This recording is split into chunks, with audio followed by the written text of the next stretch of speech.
이번 도이치모터스 사건은 일반적인 주가 조작 사건을 넘어서 국민의힘 윤석열 후보의 부인 김건희 씨가 고발된 사안입니다. 따라서 김건희 씨의 소환이 이루어질지 또 언제 어떤 방식으로 이루어질지도 관심인데요.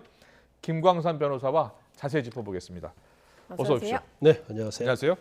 자, 권오수 회장 지금 기자가 자세히 전해주었듯이 외부 세력, 이른바 선수라고 표현하더라고요. 외부 세력을 동원해서 주가를 이제 조작했다는 거 아닙니까? 네, 예. 근데 이제 도이치모터스가 그 당시도 굉장히 많이 논란이 있었고요. 예. 그다음에 도이치모터스 회장인 권오수 씨와 사실 윤석열 후보의 부인인 김건희 씨의 관계가 이제 거래 관계가 좀 있어요. 그러니까 주식을 거래한다랄지, 아니면 도이치 파이낸셜 주식을 좀 싸게 매입을 하게 해줬다랄지. 그래서 도이치모터스 관계는 쭉 이어져 왔던 것 같아요. 네. 그런데 그렇군요. 이제 오늘 권오수 회장이 이제 구속될지 어쩔지는 두고 봐야 알겠지만, 만약 구속이 된다고 한다면 결국 김건희 씨도 이제 조사를 할 수밖에 없는 상황이 오지 않을까 싶어요. 왜냐하면 뭐 주가 조작에 가담했는지 공모했는지 모르겠지만 일단 언론 보도에 의하면 특히 어떤 본인의 증권 계좌 또 그 당시에 가지고 있던 도이치모터스 주식 자체를 이제 관리하도록 이제 유임을 했다, 이런 내용이 나오기 때문에 과연 권오수 회장이랄지 전에 다시 구속된 이모 씨, 소위 말하는 이제 주가 조작 선수라고 그러죠. 이모 씨의 진술을 어떻게 했느냐에 따라서 아마 향방이 갈릴 걸로 보입니다. 그렇군요. 네. 방금 그 권오수 회장과 김건희 씨의 관계 중에서 주가 조작에 가담했느냐에 대한 얘기를 좀 해주셨는데, 이 주식을 좀 일임하고 그 소위 말해서 돈을 대는 전주라는 의혹을 받고 있는 거잖아요. 만약에 그게 사실로 드러날 경우 어떤 혐의를 좀 적용을 받게 되는 겁니까? 일단 이제 자본시장법의 이제 시세 조종, 그래서 허위주문을 낸다랄지 해서 이제 주가를 조작하는 걸 이제 자본시장법 위반이라고 하죠. 그래서 상당히 뭐 일단 죄가 인정되면 형이 상당히 셉니다. 그래서 법원에서도 중형을 선고를 하는 애가 많아요. 그런데 이제 이 부분을 이렇게 봐야 할 것 같아요. 일단 지금 현재 어떤 언론이 보도하고 있는 종합을 해보면 사실 이제 영장이 기각됐다가 다시 영장이 발부된 이모 씨가 있거든요. 근데 이모 씨가 사실 그 세계에서는 주가 조작 선수로 알려진 사람이단 말이에요. 그리고 사실 아마 도이치모터스와 관련된 주가 조작에 관여한 걸로 보입니다. 법원에서 인정을 했기 때문에 영장이 발부가 됐겠죠. 그래서 이 이모 씨에게 김건희 씨가 자신의 증권 계좌에 있는 10억 정도를 관리를 맡겠다는 거고, 또 그 당시에 도이치모터스 주식을 한 8억 원 정도 가지고 있었다고 그래요. 그래서 이것까지 관리를 맡겠다, 이렇게 얘기를 하고 있어요. 근데 일반적으로 이제 주가 조작은 뭐 크게 말하면 세 가지 정도 필요해요. 왜냐하면 물량이 나오지 않게 하기 위해서 주식을 상당히 많이 확보를 하고 있어야 합니다. 그 다음에 두 번째는 이제 돈이 있어야겠죠. 왜냐하면 허위 주문 내고 사고 팔고 하려고 하면 돈이 필요하죠. 그 다음에 세 번째로는 이제 계좌가 몇 개 많이 필요해요. 왜냐하면 계좌가 소수 계좌면 그게 다 금감원의 모니터링에 다 드러나 버리거든요. 그러면 주가 조작에 대한 것이 드러나기 때문에 사실 주위에 있는 사람들부터 많은 계좌를 어떻게 보면 빌리는 형식으로 하죠. 그런데 지금 언론 보도에 의혹이 있는 것 자체가, 아니 그 당시에 그러면 도이치모터스 주식을 김건희 씨가 한 8억 정도 가지고 있었고, 더구나 모 증권 계좌에 10억 정도 있었는데 그걸 유탁을 해줬는데 유탁을 받은 사람이 주가 조작 선수단 말이에요. 그러면 이 도이치모터스 주가 조작을 하고 그로 인해서 수익을 얻기 위해서 자기의 계좌를 유임한 게 아니냐, 이 부분에 대해서 많은 의혹을 제기하고 있는 거고, 또 검찰이 수사를 하고 있는 거죠. 그렇군요. 그런데 보니까 이 주가 조작 시기가 2009년부터 약 3년간이라고 하거든요. 그럼 그때 자료가 좀 남아 있어야지 수사가 좀 진행될 텐데 어떻게 수사를 지금 하고 있는 겁니까? 아마 수사를 하는데 자료를 구하는 데는 별 문제가 없을 거예요. 왜냐하면 주가를 사고 팔고 하는 것들, 그리고 계좌 추적을 다 해보면 그게 나올 거예요. 그런데 윤석열 후보 측에서 내놓는 해명이 있는데 그 해명 내용은 이거죠. 자신들은 이 주가 조작을 모르고 4개월 정도 유탁한 건 맞다. 관리를 맡긴 건 맞다는 거예요. 근데 4개월 하는데 수익도 안 나오고 그러니까 이걸 다시 회수를 했다는 거예요. 근데 그 말도 제가 볼 때 약간 일리는 있어요. 왜냐하면 2010년 1월에서 5월까지 유탁을 맡겠다는 거죠, 관리를. 그런데 주가가 본격적으로 오른 시기는 2010년 10월이거든요. 근데 만에 하나 이 기간 동안에 10월까지 계좌를 맡겼고 그러면서 수익을 냈다고 한다면 주가 조작에 가담한 것이 명백하다 이렇게 얘기는 할 수는 있는데 네. 지금 아직은 뭐 그 부분까지는 나온 게 없기 때문에 현재 그걸 애단할 수는 없고 그다음에 이제 이런 경우가 있죠. 되게 이제 주가 조작 선수들이 물론 야, 이 주가를 조작을 하겠어 돈을 벌어주겠다 해서 계좌를 가져가는 경우도 있지만 나한테 돈을 맡기면 내가 불려줄게 이렇게 하고 가져가는 경우도 있거든요.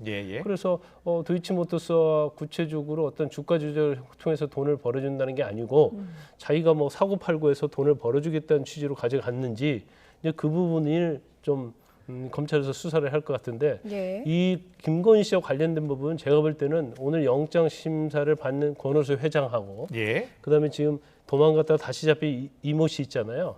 그 사람들이 어떻게 진술하느냐에 따라서 굉장히 김건희 씨에 대한 혐의가 달라질 거라 이렇게 봅니다. 자, 그렇다면 김건희 씨가 갖고 있었던 증권 계좌를 이제 들여다 볼 거 아니겠습니까? 그리고 자금 거래 내역도 보고 그리고 실제로 어떤 주식을 사고 팔았는지도 다 확인이 될 것 같거든요. 그렇다면 지금 증권 거래소에서도 기록이 남아 있을 것이고요. 검찰이 확인하는 것은 어렵지 않겠네요. 그렇죠. 일단 뭐 그 김건희 씨 쪽에서도 증권 계좌를 갖다가 관리해달라고 맡긴 건 인정을 하는 것 같아요. 근데 맡길 때 서로 모종에 뭐가 있었냐는 거죠. 그러니까 주가 조작과 관련된 의견 교환이 있었다고 한다면 서로 공범관계가 형성이 될 수 있는 거죠. 자본시장법상 시세 조정의 공범관계가. 근데 그게 아니었다고 한다면 나는 단순히 수익을 낼 목적으로 이 계좌를 맡겼다. 이렇게 또 이 얘기를 하고 있고 관련된 사람이 다 그런 식으로 얘기를 한다고 한다면 혐의 입증은 굉장히 어려울 것이다. 사실 이 계좌를 맡기던 시기가 윤석열 후보가 결혼하기 2년 전이에요. 그렇기 때문에 그 전에 이제 권오수 회장과 관계랄지 아니면 이 권오수 회장의 소개를 통해서 주가 조작 선수인 이모 씨를 만난 걸로 돼 있거든요. 근데 이게 과연 그냥 어떤 수익을 내기 위한 순수한 만남이었느냐 아니면 주가 조작인 걸 알면서도 소개를 받아서 적극적으로 개입했느냐 이 부분이 중요하겠죠. 그런 것들은 좀 어떻게 파악을 할 수 있는 겁니까? 진술에만 의존을 해야 되는 겁니까? 일단 전체적으로 남아 있지 않을 것 같거든요. 전체적으로 이제 알 수 있는 것 자체는 일단 계좌를 가서 어떤 식으로 운영했는지 그게 제일 중요할 것 같아요. 그래서 시세 조정하는 데 있어서 김건희 씨의 10억 그리고 김건희 씨가 가지고 있던 8억 상당의 도이치모터스 주식이 어떤 식으로 사고 팔고 됐느냐 이게 이제 첫 번째 중요하겠죠. 근데 아까 말씀드린 것처럼 가장 중요한 것은 이정필이랄지 이모 씨랄지 권오수 이런 사람들의 진술이 가장 중요하다 이렇게 봅니다. 알겠습니다. 이번 사건과 관련해서 윤석열 후보 측의 입장 나온 게 있었죠. 이 씨에게 거래를 맡겼다가 손해를 본 것이 전부였다. 그리고 지난 경선 TV 토론에서도 이 문제에 대한 직접적인 언급이 있었습니다. 잠깐 듣고 오겠습니다. 2010년에 제가 결혼하기 전에 이 양반이 골드만삭스 출신이라고 해서 이 양반한테 좀 위탁 관리를 좀 맡기면은 좀 괜찮을 것이다. 한 4달 정도 맡겼는데 손실이 났고요. 그 도이치모터스만 한 것이 아니고 한 10여 가지의 주식을 전부 했는데 손실을 봐서 저희 집사람은 거기서 안 되겠다 해서 돈을 빼고 그 사람하고는 절연을 했습니다. 윤석열 대선 후보는 이제 몰랐다 이런 주장을 펴고 있는 것 같아요. 그리고 본인도 몰랐고 부인도 몰랐을 것이다라는 그런 주장인데 어제 민주당 강두구 의원이 기자회견을 가졌는데 김건희 씨가 단순한 이 전주가 아니라 주가 조작 사실을 알고 있을 가능성이 있다 이렇게 주장을 했거든요. 그러면서 2013년 경찰 내사 보고서를 공개를 했습니다. 자, 이 내용이 뭡니까? 그 내사 보고서 자체는요.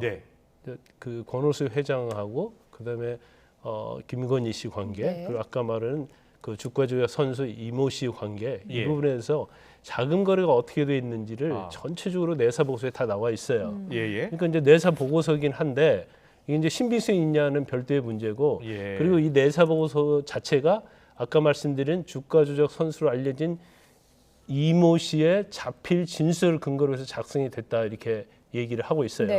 그 당시에 이제 작성했던 경찰관이죠. 그래서 지금 있는 증거 자체는 뭐 외부에 나와 있는 건 없고요. 내사 보고의 전체를 보면 이거 주가 조작에 가담할 가능성이 있다. 이렇게 의심해 볼 수 있는 여지는 상당히 있다는 거죠. 예. 그래서 이제 그 부분을 확인을 해야 한다 이렇게 봐요. 그래서 근데 저도 이제 내사 보고서 전체를 읽어봤는데 아마 서로 이제 권오수 회장하고 김건희 씨가 아마 윤 후보 결혼하기 전에는 상당히 서로 거래가 많이 있던 걸로 보여요. 특히 이제 도이치모터스에 있고 도이치모터스 파이낸셜이라는 회사가 있는데 그 회사의 어떤 주식도 굉장히 싸게 받고 액면가로 그런 걸 보면 권오수 씨하고는 상당히 친분 관계가 있었다. 물론 윤석열 후보 결혼한 이유는 잘 모르겠어요. 그래서 그 과정에서 이 주가 조작을 하는 이모 씨를 소개받았기 때문에 내사 보고서 전체에 의하면 좀 약간 의심을 할 여지는 있다. 그렇지만 아마 그 당시 경찰에서 수사를 했는데 그러면 왜 그 당시 수사를 해서 이걸 밝히면 되지 않겠느냐 이렇게 많이 생각했을 거 아니에요. 근데 경찰 얘기는 그래요. 금감원에 당시에 주가 조작과 관련된 자료를 보내달라고 했더니 금감원에서 노를 했다는 거예요. 그래서 이제 증거 확보가 어려웠군요. 그렇죠. 그래서 수사가 중단되었다 이렇게 경찰은 그렇게 얘기하고 있어요. 원칙적으로 이게 정말로 주가 조작이고 엄청난 사건이라고 하면 사실은 금감원에다 이제 영장을 청구해서 발부를 받는 게 맞겠죠. 그러시면 이제 경찰 입장에서는 아마 영장 발부 신청을 해도 나오지 않을 거라 이제 그런 생각했는지 그때 이제 중단이 된 거예요. 그래서 윤석열 측에서는 그 당시에 별다른 혐의가 없었기 때문에 내사 종결된 게 아니냐 이제 그런 주장을 하고 있는 것으로 보입니다. 그럼 어떻습니까? 앞서서 저희 우철희 기자의 경우에는 김건희 씨도 소환이 곧 될 것 같다라고 예측을 했는데 소환 조사가 좀 불가피할 것으로 보이는 상황인 거죠. 제가 볼 때는 소환 조사가 불가피할 거예요. 왜냐하면 이제 고발을 했고 피고발인에 김건희 씨는 당연히 들어가 있는 거고요. 더군다나 이제 계좌 관련해서 이걸 관리하라고 맡긴 정황이 있기 때문에 이 부분에 대해서 과연 시세 조정과 관련해서 공모를 했느냐 안 했느냐 이 부분을 사실은 조사하지 않을 수 없죠. 그래서 물론 이제 윤석열 후보도 마찬가지고 김건희 씨 측에서도 계속 주가 조작하는 거에 전혀 몰랐다고 그렇게 얘기를 하고 있고 뭐 한 4개월 맡겼다가 좀 이상해서 손실만 봤기 때문에 바로 다시 회수를 했다 이렇게 얘기하고 있기 때문에 이 부분이 사실이냐 아니냐 아니면 계속적으로 맡겨서 수익을 얻었느냐 이런 부분들이 김건희 씨의 혐의 입증하는 데 있어서 굉장히 결정적인 요소가 될 겁니다. 그렇군요. 김건희 씨가 지금 야당 대선 후보의 부인 아니겠습니까? 그래서 만약에 소환 조사가 필요하다면 소환 조사를 해야 할 텐데 어떻게 소환 조사를 하느냐. 그러니까 직접 불러서 조사할 수도 있고요. 그리고 뭐 서면이나 전화 조사도 할 수 있잖아요. 어떻게 조사할 것 같습니까? 우리가 그 전에부터 자꾸 그 뭐죠? 카메라 라인 거기에 세우는 거에 대해서 굉장히 현 정부가 부정적이었잖아요. 특히 조국 사태 이후로는 엄청난 부정적이가지고 그게 다 없어진지 알았어요. 그런데 대장동 개발 수사하면서부터 이게 다시 부활을 했거든요. 그래서 물론 현재 어떤 검찰이 어떤 의도를 가지고 있는지 모르겠지만 검찰 자체가 수사를 하는 데 있어서 지금 윤석열 후보는 야당 후보단 말이에요.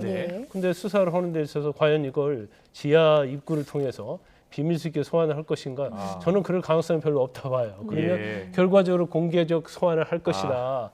공개 소환을 하면 결과적으로 죄가 있든 없든 간에 우리가 많이 프레임이 씌워질 수 있잖아요. 그러면 윤석열 후보의 지지에도 영향을 미칠 수 있는 상황이 될 수 있다. 그래서 이제 검찰이 김건희 씨를 소환하는 데는 시간의 문제인데 그 소환의 방법에 있어서 어떤 식으로 할 것인지는 저희가 한번 주시해 볼 필요가 있는 거죠. 네, 알겠습니다. 오늘 말씀은 여기까지 듣겠습니다. 김광삼 변호사와 함께했습니다. 잘 들었습니다. 고맙습니다.